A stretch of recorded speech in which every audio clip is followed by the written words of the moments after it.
zero DTEs. We try to give you a variety of zero DTE stuff every week. Usually those guys are in the SPX pit, so we kind of think it's fun to do it down there, but let's have a little fun with this. Defending zero DTEs. What we decided to look at today was basically stop orders. And because we get a lot of questions, and I got a lot of emails just overnight alone on stop orders. So, I mean, we'll give it a shot. Let's do it. The simple bottom line is, if you combine stop orders with smart management, you can get away a little bit with some stops. If you just think stops are going to protect you with no management, you're a dead man walking.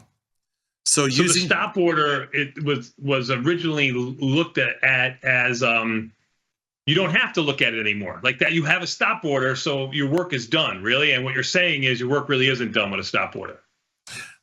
Yeah, right. Like a stop order is not it's not preventive medicine. In other words, a stop order can complement some smart optimization of early trade management, but a stop order on its own is not going to make you money.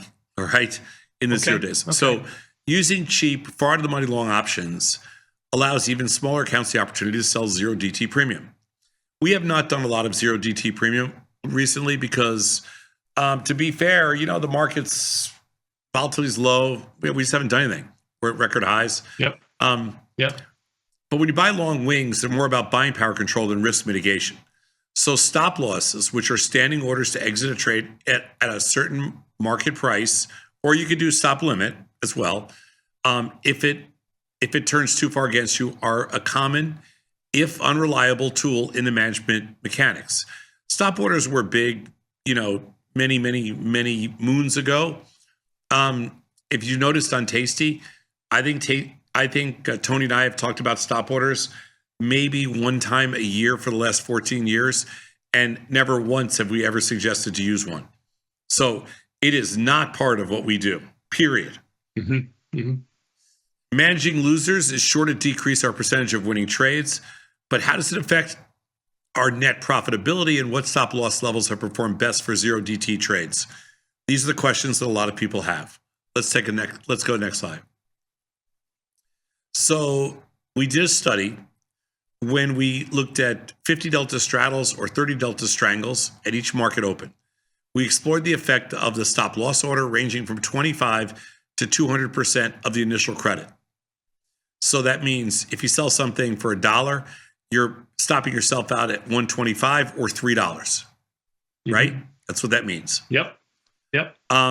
For each stop loss level, we considered with or with managing winners at 25% of the initial credit. That's really our target, and that's what our research shows is essentially optimal. All trades were assumed to be executed at mid-price. Now, the wings cost extra money, and stop orders are less than perfect as far as good fills. Let's put it that way. Let's go to the next slide. Okay, so the first one's the straddles. Now, we don't sell a lot of straddles, but you're going to see, first of all, that the win percentage on straddles is a little bit iffy. They're kind of low. That's why we don't do a lot of straddles. But if you put your stop loss in at 25%, if you put your stop loss in at 50%, or 100% or 200%, you're still all at 50 or less. But the scary part is your average P&L for all those numbers is negative. So the bottom line, basically locking in a loss when you're using a stop loss order, doing exactly what it's supposed to do. It's giving you a loss. You're locking in a loss. These are all locking in losses. Every stop order straddle at 25%, 50%, 100%, or 200% locked in a loss over time. Let's go next slide. This is 2 years worth of data. Now, if you do the straddle, but you do it side by side with the 25% profit target, your win percentage goes from 40 to 60, from 40 to 70, from 50 to 77, and from 50 to almost 80. All your P&Ls turn positive. So the answer to the first question is, anybody that trades zero DTEs, if you are going to use a stop order, and this is essentially, this isn't just some bullshit research. This is groundbreaking research. If you're going to do the zero DTEs and you think you're going to make money using stop orders at certain percentage, you're off. You're not. There's no statistical evidence that anything works in that case. If you want to make money trading zero DTEs and you want to use a stop loss at 25%, 50%, 100%, or 200%, over time, you have to have a 25% profit target, and that's the only way it makes money.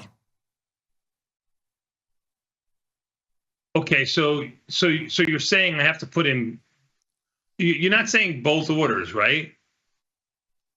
What? Or are you? Are you saying putting in both orders, like putting in like a bracket order, putting in a stop loss and a stop profit? You're buying it back for. It's not a one cancels the other. Just you have to manage the trade. So if you're going to put a 25% stop loss in, you have to have a 25% profit target first. Like no matter what. You basically have to have a 25% profit target across the board. Yeah, across the board, no matter what you do. Okay. That's your resting order. Let's go to the next slide. Okay, so 30 Delta Strangles. It's the exact same thing. If you just use a stop loss order, your win percentage is like the same, 33, 41, 50, 57, and every single P&L is a loss. Go to the next slide, Beth. If you add the stop loss in there, every single one is a win, and your numbers go up from 30 something to 62, 73, 80, and 86. There does seem to be an optimal stop loss here on around that 50%, doesn't it? Yeah. It seems like when it goes well against you. Yeah. The optimal stop loss would probably be between 50 and 100%. But the reality is you have to use the 25% profit target in order to make money. Right. So don't get greedy.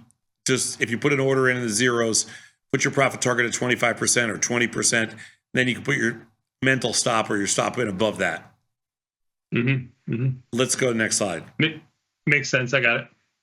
Yeah. So the takeaways are employing stop loss orders to defend zero TT premium trades without also managing the winners was a recipe for failure.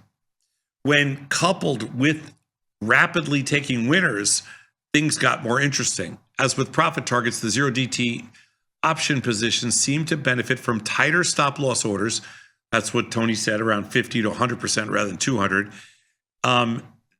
And with closer to at the money trades, especially performing well when closed rapidly, win or loss. So while exiting losers brought down the percentage of winners significantly, it was also effective at reducing downside exposure and left enough profits to more than cover the purchasing wings. Bear in mind that when using stop loss orders, that once triggered, they will fill at a market price, which may be worse than where you set them. You can set marketable limits. You could set limit orders too.